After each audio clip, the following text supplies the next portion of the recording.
and gentlemen, I can see and hear by the volume in the room that you're all having a wonderful time, hopefully discussing your commitments to achieving gender equality over lunch.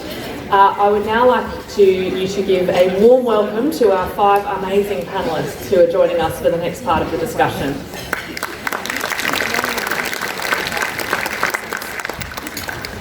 Rather than read out each of their very amazing bios one by one, what I'm going to do is introduce you to each of our speakers and ask them an opening question.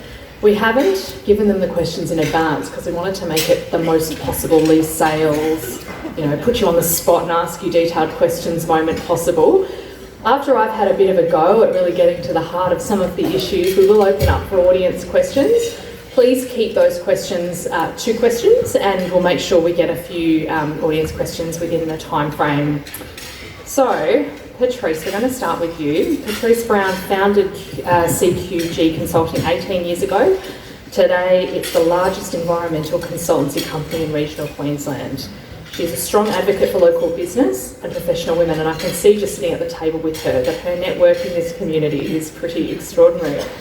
Patrice, I know that you mentor and support a lot of women outside your day job and then within your organisation. When in your career did you start to see the importance of taking on that role? Just checking to see if this is working first. Julia, interesting enough, it was probably when I was in the cattle yards when I was about 6 years old on our property, and just sort of seeing the way, the cowboys were sort of treating the females in the yard, and watching my mum and dad and the interactions and things. So it was about that time, I remember when I was 6 years old, thinking I've had enough fun in life, now's the time to sort of take things seriously, and women are getting ripped off and this is not going to happen in my lifetime. So it was probably in that very, very early age.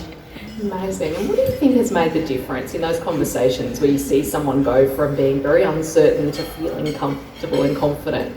What is it that you say to them? What's that kind of guidance?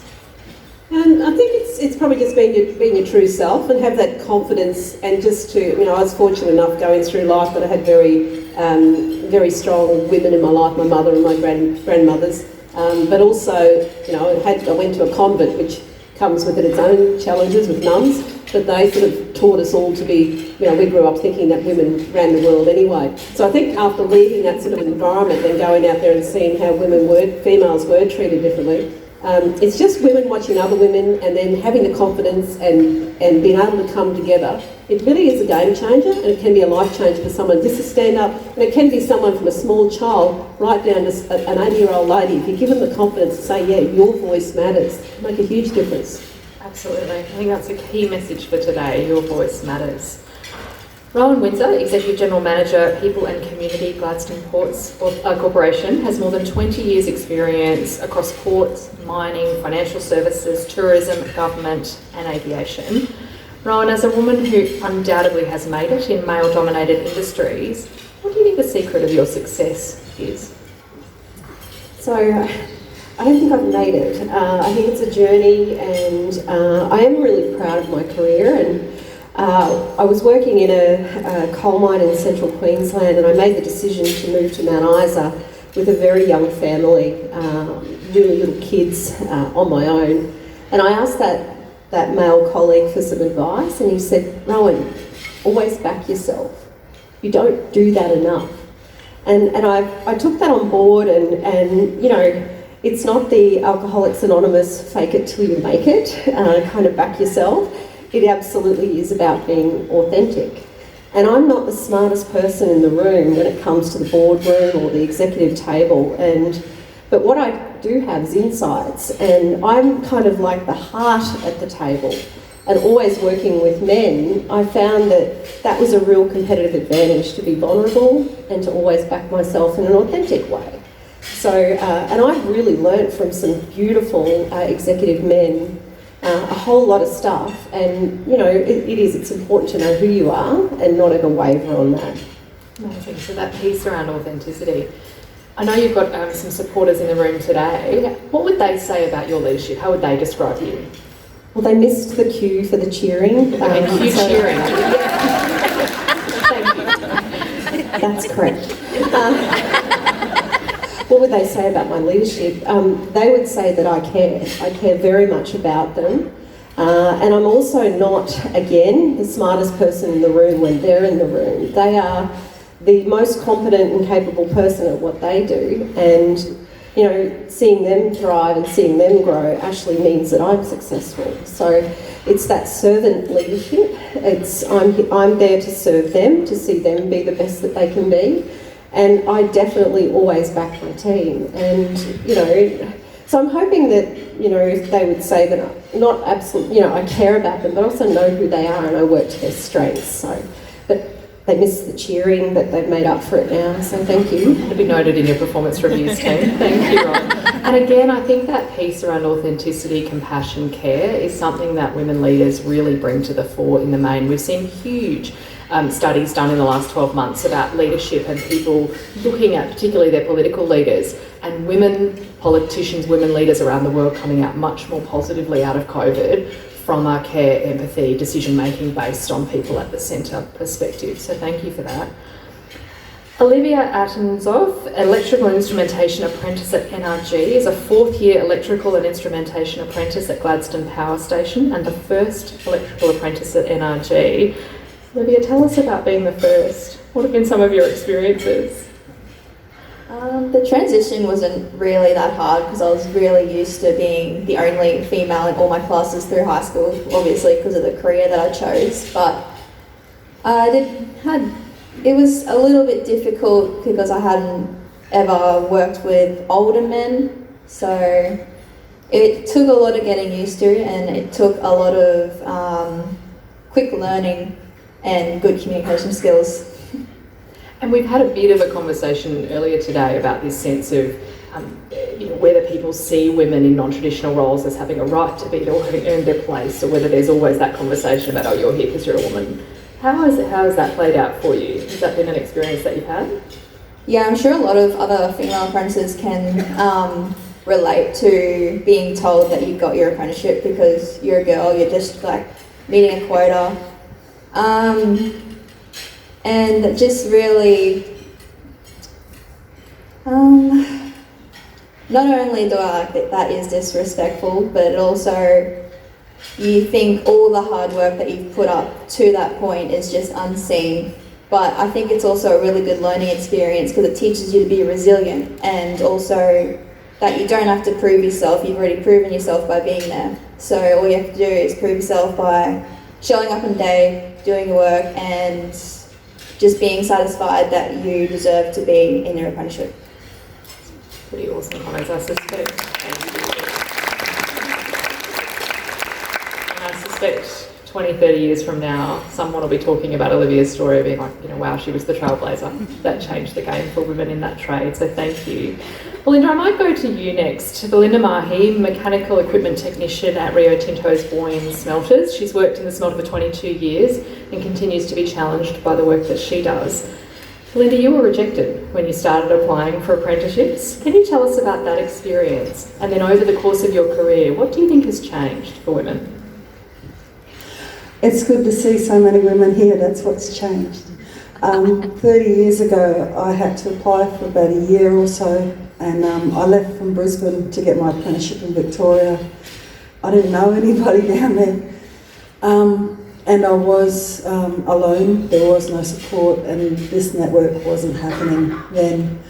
You had to have big kahunas to walk in on a site and to stand there because you were taking someone else's job. But my reply was that would he move 2,000 k's to get this job? I was justified in being there, and I fought to stay there. And I'm glad I fought so hard because it's great to see this. Things have changed a lot. I am seeing a lot more girls coming through, but it saddens my heart to see the support amongst themselves. It's not a competition, we're in this together. If we want to move forward and have a better, brighter future for everyone, we're in this together.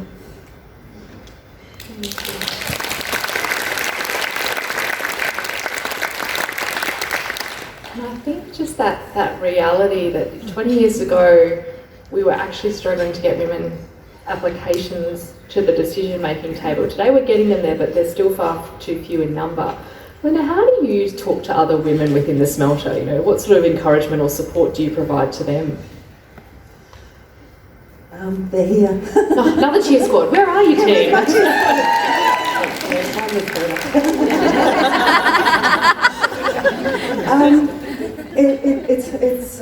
It's a steep learning curve leaving from school. Even though you brace yourself for it, it is a rude awakening when you walk onto a shop floor. And I like to try and support them if I am aware where they are, and give them a heads up on real world, how it operates, how we survive, how we get around and how we navigate, and also be the person that they can turn to.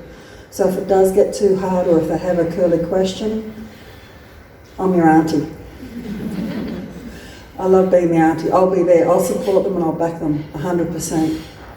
And I have got that fighting spirit, and I'll share it every time. I love that. And in different contexts all around the world, that role that aunties play in the lives of girls and in the lives of women is so critical. Tanya Canniffe, last but not least, our business manager of Mecha, a mechanical service operator specialising in rotating equipment. Tanya, you have transitioned from a career with the likes of Crown and Hilton and Q1 Resorts into this world of manufacturing and engineering. Can you tell us a bit about that transition? Learning and learning. Every day is a learning for me. I was really taken out of the zone.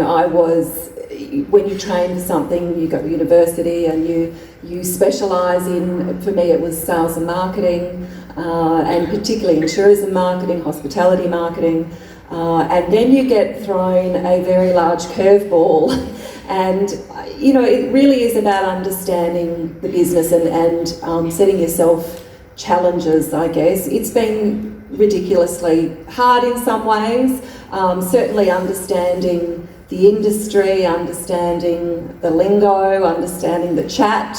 The crib room chat is always very interesting, but certainly I've had to pivot on a lot of skills, and have had a really great support network, to be honest. It's been daunting, but I'm certainly supported, obviously, by my family, my husband in the business. We have got an incredible team of people. You can never know everything, and I think it's about where to go to find out. And certainly from an industry perspective, I think moving from two very, very different industries, one thing that I did find within this industry of engineering manufacturing, very different service levels, and I guess what you do try and bring to the table is, well, what can I offer?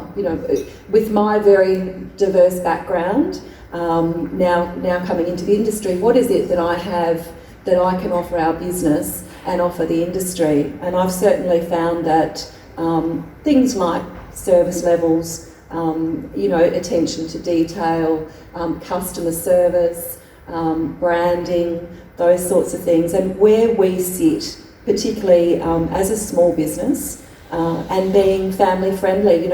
When we moved to Gladstone, I had a wealth of experience in my field, but really struggled as a mum with young children, dying to go back to work. Which employer is going to give me a job that suits school hours? And I think there's a massive gap there for working women, working mums, particularly with small children.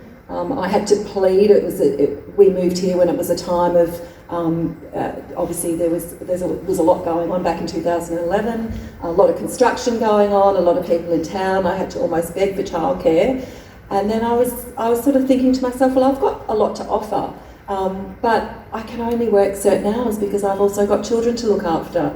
So bearing all those things in mind, when we decided to start our business, one of the most important things was to be family friendly, and that's not just working mums, that's working dads too. If anything goes wrong with family or with children, we're very understanding, when it comes to having time off, or and also ensuring that working mums, we can be flexible with their hours and work around that, because there is a wealth of expertise out there. Mothers that are sitting at home and that would love to go back to work, whether it be part-time or full-time, but do need a little bit of flexibility in the workplace. And that's what we would like to, we do offer at Mecha. So I was able to bring, I guess, that experience back to our company. I've got a follow-up question for you, but I'm going to put the audience on notice. I'm coming to you next. So in order to get through as many questions as we can, I want hands to be shooting up for our amazing panellists.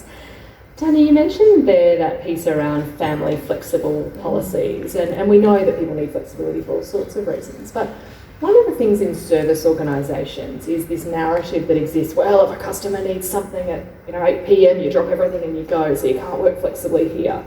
And we still hear that a lot, that my business, my industry couldn't be done flexibly. Can you tell us, how do you make that work? What happens when the customer rings? I think it's really about your team, and I think it's about working together. It's about understanding that we give that ability to all of our team members. So if there is someone that happens to be away or that can't respond to a client, there's always someone else that can do. We've got each other's back. That's the most important thing. And I think, whether it's the general manager at 10 o'clock at night, or if he's not available, we've got team members that can cover each other, and I think it's about working together. It's saying, okay, you need time out because you've got some family problems, we'll cover your workload. Or if you're not available, make sure that there's a diversion on the phone, that there's someone always there that is available for the customer, but we share that amongst ourselves, and it's understanding. And I think if you set that as a ground rule, when people come on board, we say to our people in their induction, we are family friendly and family is important. We can all do a great job, but if you need time, or if you've got something going on, we'll support you, but support the mate you work with as well when they need some time out. Thank you. Audience, who would like to be our first question? I've got lots more. Yes, right up the back.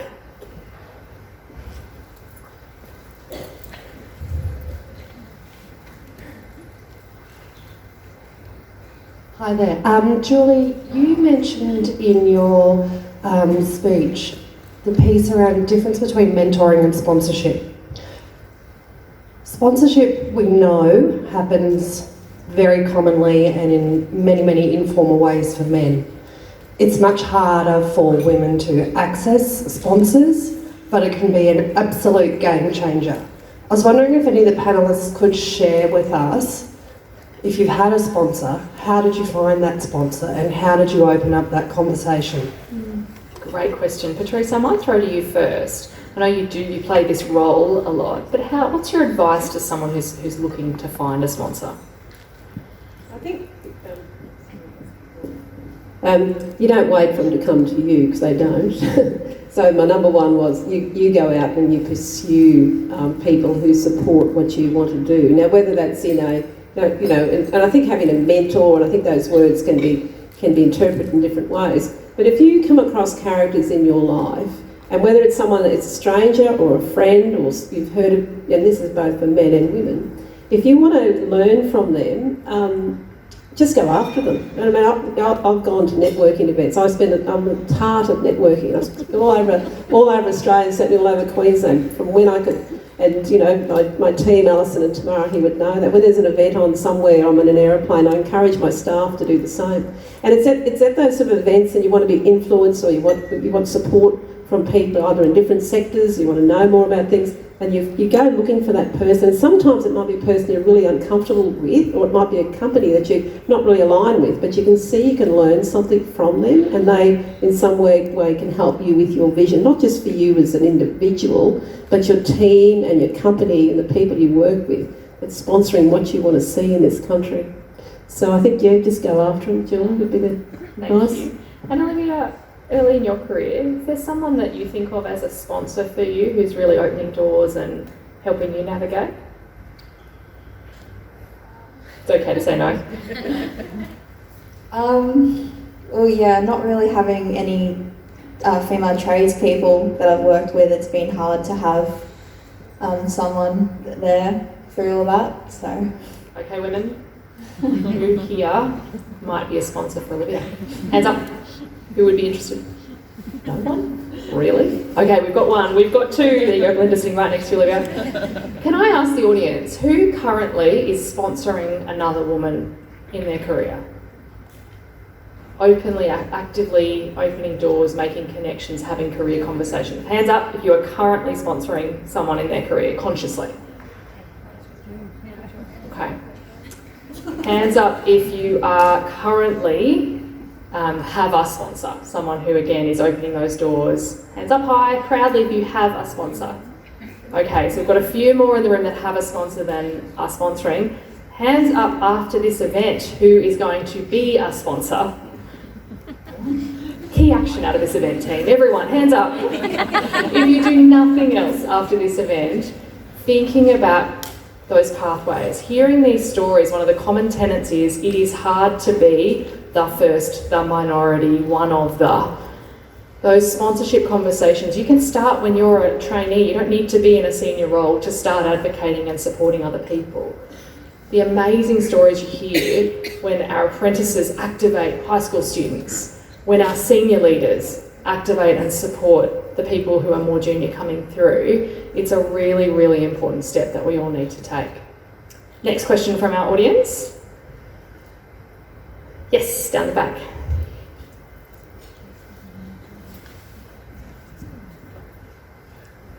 Thanks, Cameron, and thanks, Julie. Great work this morning, and thanks to all our panel members. Really simple question.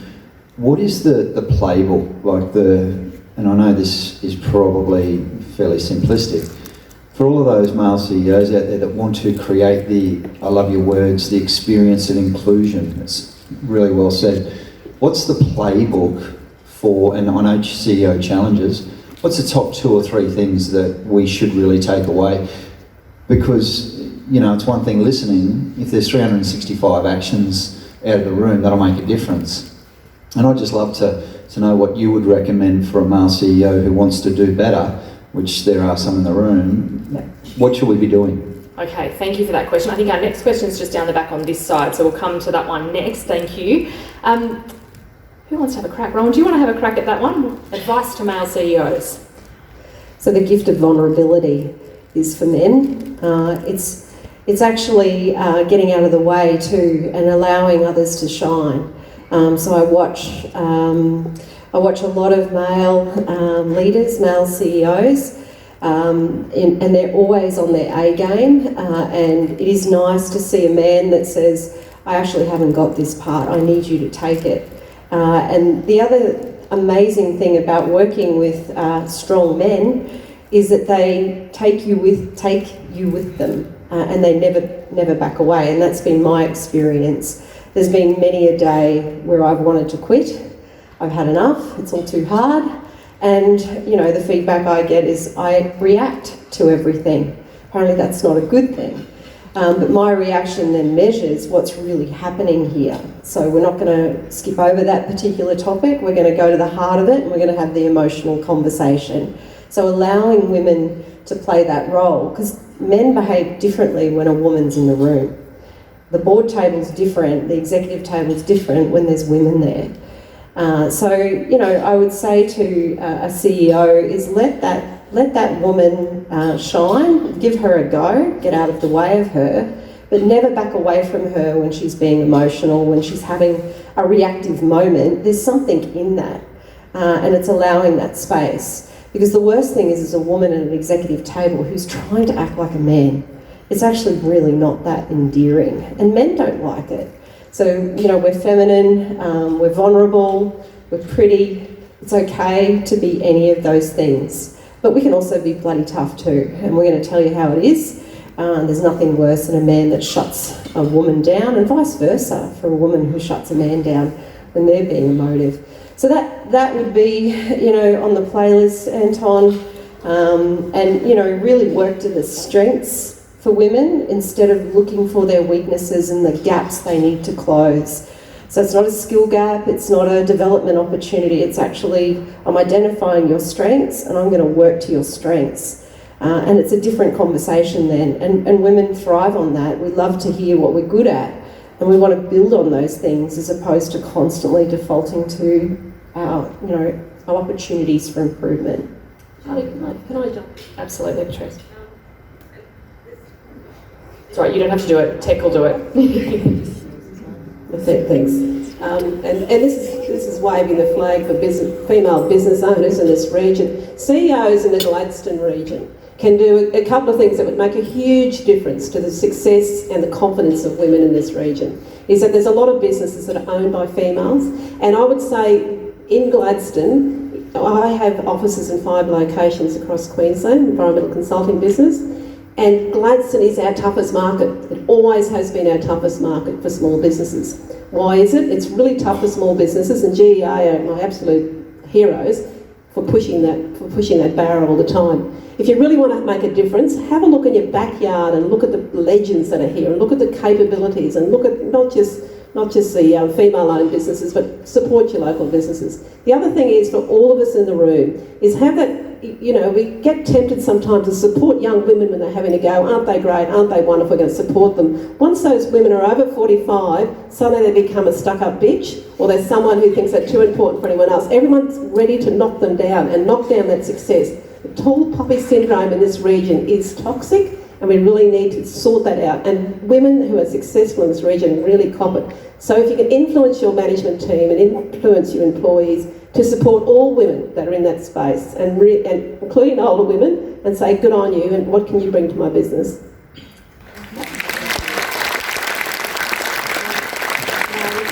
Question down the back, please. Given some of the narrative that's been happening in the public arena recently around things like wives having to prompt men in a public position that, should a situation be against their daughter, does it have more impact on that person, or even the concept that fathers babysit their children instead of actually parenting their children.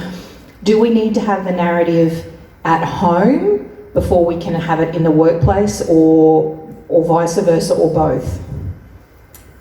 I'm really struggling to be a facilitator and not a panellist on this question. Who wants to tackle that one? Tanya, are you happy to have a first job? So is it that conversation that starts at home, do you think? Oh, absolutely. I think it's really important to make sure. I've got a boy and a girl, and they have seen us go through some amazing challenges, work through problems. It's certainly something that we work towards as a family to make sure that whether it's the boy or the girl, they both get that equal opportunity, that they both get this. We would like to think that we're role models for give it a go. You can be a champion in whatever you choose to do. They've seen, obviously, myself and my background versus Matt and his background, and the diversity that we can bring together to make something really successful. And I think it's about what you have to offer, and not about whether you're male or female.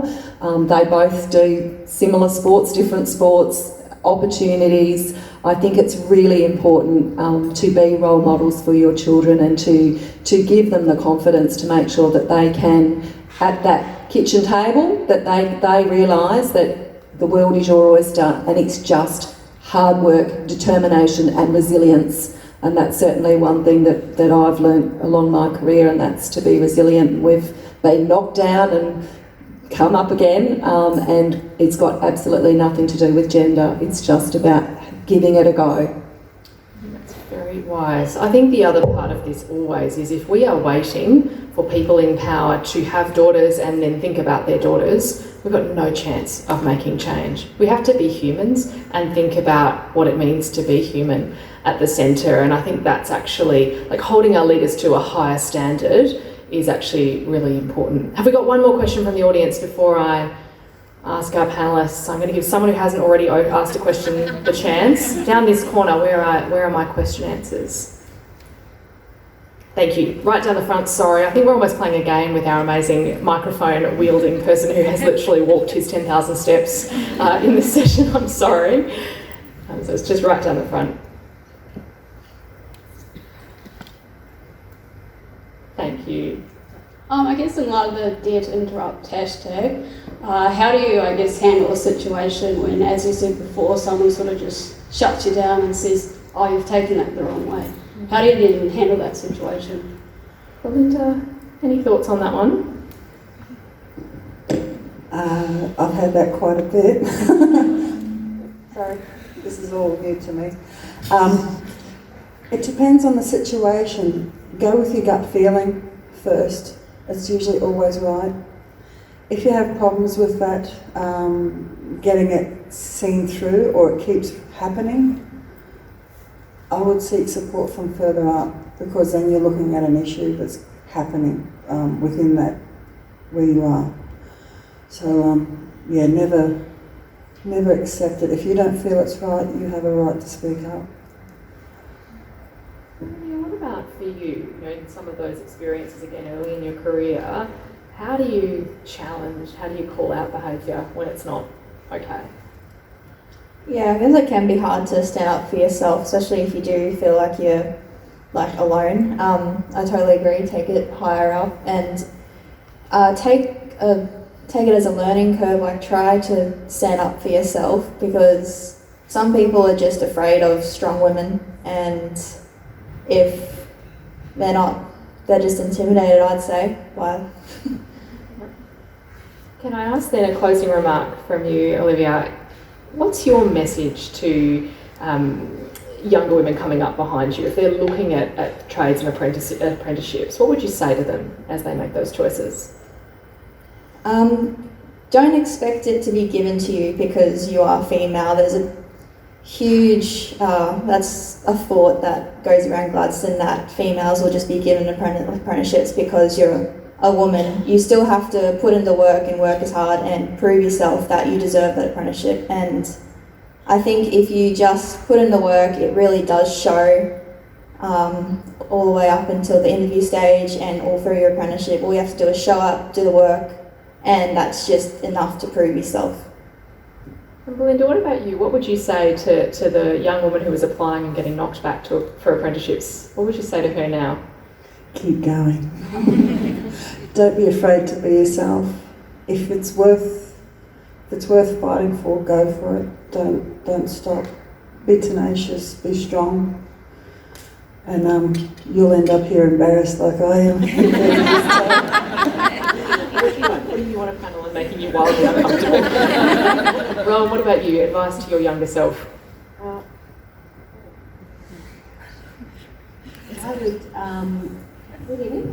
I would ask for sponsorship more. One of the things that we need to tell people is, actually, I'm working on that, and I need your sponsorship, and I need your help, as opposed to, pretending like it's, we're getting by. So I'd probably say I'd ask for help more and ask people to sponsor me as I'm on my development journey. Yeah. I love that. Tanya, what about you? Advice to your younger self? Yeah, don't take so long to jump back up again when you get knocked down. I think, failure is success. You have to fail to succeed. It's a learning, and I think you just learn from it. So don't be so hard on yourself. I love that. And Patrice?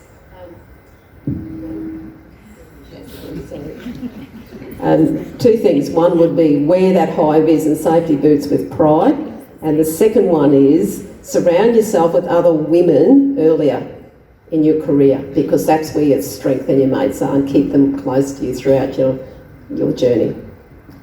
Audience, I'm going to give you one more try at this. Who, after this event, is going to more actively sponsor women in your own organisations? Oh, we're getting better, slowly, slow progress. One more time. Who is going to sponsor women in your organisations? Fantastic. Can you please join with me in thanking 5 incredible women leaders in this community?